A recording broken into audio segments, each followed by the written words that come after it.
পুরস্কার দিবেন আল্লাহ রাব্বুল আলামিন, জান্নাতের পথ সহজ করে দিবেন। আমরা বলি সুবহানাল্লাহ। আল্লাহ যদি জান্নাতের পথ সহজ করে দেন, জাহান্নামের পথ কঠিন হয়ে যাবে। আর যে জান্নাত হবে জান্নাতের ফেরদাউস। আমরা বলি সুবহানাল্লাহ।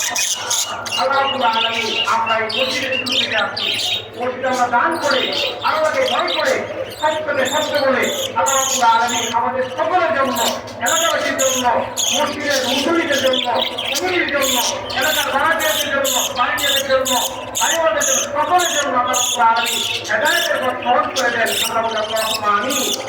দিনের পথে চলাটা সহজ করে দেন। আমরা বলি আল্লাহুম্মা আমিন।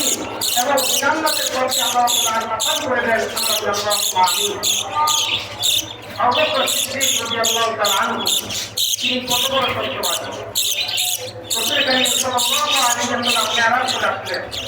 আসার পরে রাতে একান নামাজ পড়ছেন একটা, ফজরের নামাজ একটা, নামাজ পড়ার পরে রসূল বলতেছে, আবু বকর সিদ্দিক, যে আমি তো গত রাত্রে 7-8 পাক পানি দিয়ে গুরুকে ছাড়িয়ে আল্লাহ আরশে আজিমে গিয়ে আমি 70,000 নূরের কথা বের করে, কাবা কাউসারি বের করে আমি